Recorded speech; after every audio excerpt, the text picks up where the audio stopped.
student, and we were always doing things after class from like horseback riding. I'm pretty competitive, so I love to compete, and I would do show jumping and show jumping. Yeah, we would have to take care of our horses. You know, for a while we had a barn where we would have to go feed the horses early in the morning. It was terrible. Is this your family's barn or through the program? It was our family's barn for a while. We tried to like make it a business and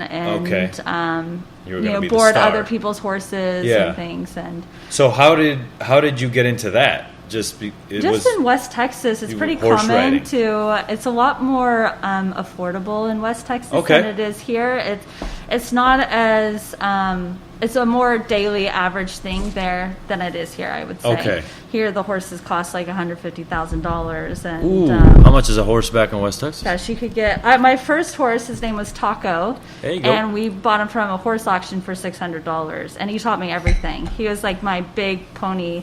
He was such an asshole that he would turn around and like he's just like, no, I don't want to go that way. Yeah. That kind of shit? Until he had a halter on, he would try to kick you or bite you. He was such a jerk. I didn't know that horses bit. Yeah. Oh, yeah, and they bite hard. But if I was out of town for say a week, and then it was a long time until I saw him, then he like would be a jerk, and he'd be like, "Where were you?" Yeah, exactly. Where have all my treats and carrots been? But so like that's pretty reasonable, right? Like go buy a good pony to teach you some stuff for $600, and you can, I fall off all the time and learn about that. And I can remember every time I'd fall off, my trainer would be like, well, 98 more times till you're a cowgirl, and we just keep going. Yeah. So this started off as I ride horses, and then when did it become like serious? I'm going to do show jumping. So basically I'm the youngest of three. Okay. Of three girls. And so I just did everything my sisters did. I just would follow, at first I would be like attached to my mom, going to pick them up from their lessons and so on, and I just followed in the reins. And Saskia, who I started this company with, she is like the badass she is fearless. She would jump she could jump 4 feet on any horse that she just hopped on and be like, yeah, let's do this. Like, dig it in and let's go, Yeah.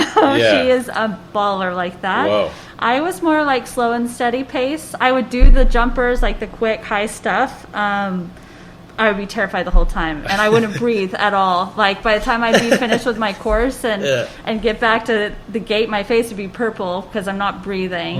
And my instructor used to make me sing while doing the course, so I would breathe and relax and But I actually qualified for the, our organization is like a breed that's common in West Texas, Oklahoma, called quarter horses. Yeah.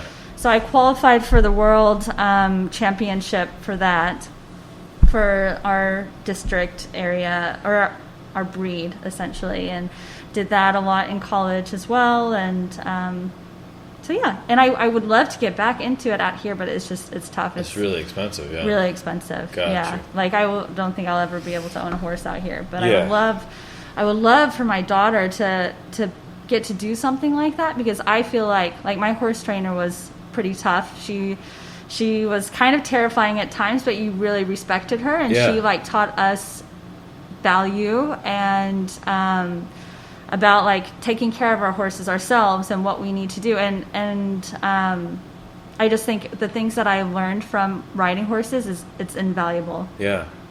Just sort of set you up for all the other challenges that you were going to face in your life. Huh? Yeah, I mean, even understanding there are things you can't control. Like these horses are big wild animals, and you can train them as much as you can, but you really can't control what they're going to do, and you have to respect that. You have to respect how other creatures operate and how they work, and figure out how to work together. Yeah. Throughout my industry, trust me, I have come across many different creatures and trying to figure out how to work with them. Yeah. Wow. So this horse ranch that you had, did you have any other animals there? Was it a farm? It was all horses. It was just horses? Yeah. Okay. And that was pretty short-lived. It was just a big undertaking to where then it was just easier to keep our horses at a barn where you didn't own it. Well, we would own it, but we wouldn't have to wake up in the mornings and necessarily go feed it on the way to school. Yeah.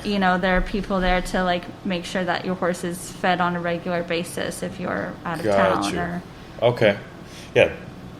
There was a server that I worked with at the Charter Oak who had horses. And she would have to drive from St. Helena down to Napa every morning at 5 in the morning to give them food every day.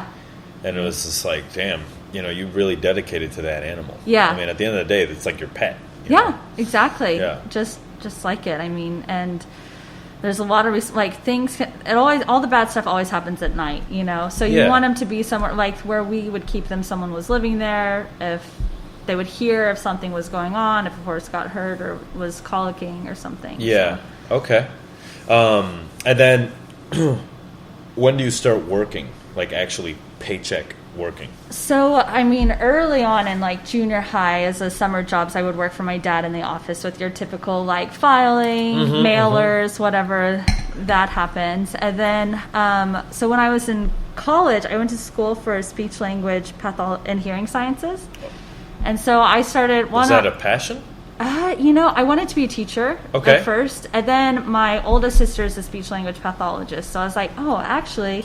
This is very similar, in my mind, it was very similar to getting an education degree and being a teacher, but a little bit more specialized to where I was hoping I could, make more money. Because I do want to be able to provide for my children and give them travel experiences and things like that. So I was thinking maybe I'll do the speech pathology to where I still get to work with kids, but I can be more specialized. And then getting introduced into the program, I started learning about audiology, and that was so cool. It was so fascinating. I never realized how much I love science and just the way things work and how our ears work or how acoustics work. And I thought maybe I could work for an amphitheater and help do sound checks and acoustics like that, or also help people get back to hering, to see that noticeable difference with and without a hearing aid. It's pretty touching, and it's so special and quick. I did realize with the speech pathology,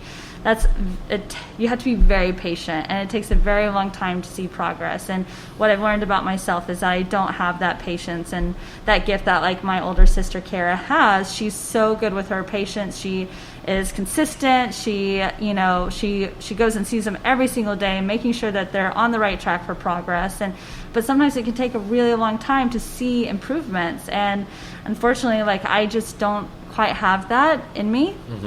And so the audiology route was super cool. Then I kind of had this really weird senior year of oh, you know what? I have this idea. I'm going to file a patent. I want to go to business school, and not just any business school. I want to go to Stanford. So let me take the GMAT right now and then apply for Stanford right after college, And of course, a lot of the feedback that I received was someone a place like Stanford, they're going to want you to get some job experience first. And work experience before you can even apply. And I was like, oh, I totally understand that, but at the same time, what if I can be the person to ask, why not, right? If you're in a room with all of these people who have been working in the, for a few years in their field, and they understand the way businesses work and why not you do things, I thought maybe my pitch essentially was I can be the person to challenge those people to thinking out of the box, right? To be well, why don't we just do this? Why can't we make this work? I always love to identify problems and try to find solutions. That's what makes me feel valuable, and that's what makes me excited and keep moving. And so the restaurant industry was just calling. Yeah. They were just we're over here. It was honestly an industry I didn't even know existed. Because being in Lubbock, it's all, again, you have your Chili's, you have your delicious burger chains. Yeah. All delicious. Yeah. Chili con queso. I mean, we had our queso even we'd go to the local Italian restaurant even served chips and queso, in Texas. That's awesome. They called it mafia queso. Yeah. Oh my God. Of course. So, I did not even understand the hospitality industry existed. I didn't even, I had no idea. Wow. So what's your, first foray into hospitality, and how does that, when did that happen because we're talking about right now when you sort of said, I want to do a patent, I want to go to business school, I want to do this, I want to do that. Yeah, so I did file a patent. I found a patent attorney up in Amarillo, like an hour. Amarillo? Yeah, Amarillo. I drove up there early in the morning, like 6 in the morning, not a morning person again, like drove up there and met with this attorney and filed a patent, and I was all stoked on it and trying to figure out like how to make this work. But if I would have been here for just a few more years, I know I would have been able to like execute it, I think. And it was with a computer product, and I was just so inspired my senior year. I was like, I want to change something. I want to make an impact. I want to not necessarily say it changed the world, but I want to do something great and do something, not just follow in line of something, if that makes sense. Yeah. And what was it? so it was a flatbed scanner built into the screen of a laptop. So basically you have your laptop here. You're like, can you sign this form, scan it, and send it back to me, right? So you put the piece of paper on your keyboard face up, close the screen would take the scan, open it, it'd be on your screen. And it had a few other like details and things like that. That sounds great. Yeah, so easy. You'd have cut the whole fax machine I feel out like of business. I was just a few years behind. Like it was just as people were starting to use iPads for pictures and stuff like that. I was just a few years behind, but so anyway, so that's what made me think like getting out to Silicon Valley and then Stanford. My grandfather on my mom's side is actually from California. And he grew up with a lot of brothers and sisters in not a very well-to-do family. And he put himself through Harvard and Stanford. He's another guy who's just like worked his ass off, this genius, this creative guy. He also has that workflow. Like that's just in our family of hustlers. Yeah. Trying to get better every day. Yeah, exactly. And not just for ourselves too, actually, for like, something I've always taken about from my grandfather. He's like, whatever you do, just make sure you're contributing to the greater good and contributing to society. And however that is, whether it's, like he started the food bank in Lubbock. He and my grandmother started the local food bank. And always really important just to contribute and to help people and to work towards that common goal for everyone to be loved and looked after. Hell yeah. So you grew up with a lot of positivity. Yeah. That's very, awesome. very, I feel super fortunate about that. Like I've had great role models all throughout and really, really good examples. And my dad, my grandparents, my sisters, just that's awesome. Yeah. So you moved to Silicon Valley?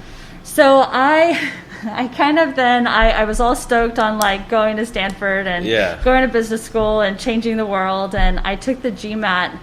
First time it completely kicked my ass. So then I like hunkered down my entire senior year. Everyone would be going out and be like, no, I have GMAT tutoring tonight. I was like so stoked for it. I thought I was going to be ready for this GMAT, and I just got this. I'm just not a test taker either. And I felt like I was prepared for it, but I did even worse the second time. Oh, wow. And so I got all down and sad, and I say this sounds so melodramatic. I cut my hair off. I was like, I'm leaving. I skipped my graduation. Oh no! My aunt lives in Carmel. Yeah. And she's like, just come out here with me. I'll ask around my friends and see if I can get you an internship. Just come out to Carmel. And I was like, okay, fine. So I skipped graduation and I just moved out to Carmel, which was like you get out of the car in Carmel and that fresh air, that California sun hits you and you're like, what have I been doing my whole life? Yeah, exactly. I mean, she got me through one of her friends. She got me an internship with Coastal Luxury Management, and they do the LA Food and Wine and Pebble Beach Food and Wine. Oh wow, okay. So I was working for them for the summer got to do LA Food and Wine, and that was my only time ever. I had never been down to LA. What were you doing for food for them specifically? So I started as kind of like an assistant for any job, like whatever needs to be printed or whatever. Yeah. But then I kind of took over the scanners, like all of the scanners to scan tickets and all the rentals and the programming, which is so funny. Until you've asked me this, I almost forgot that like happened. It's like I gaze now, but I was in charge of the whole scanner system and making sure the right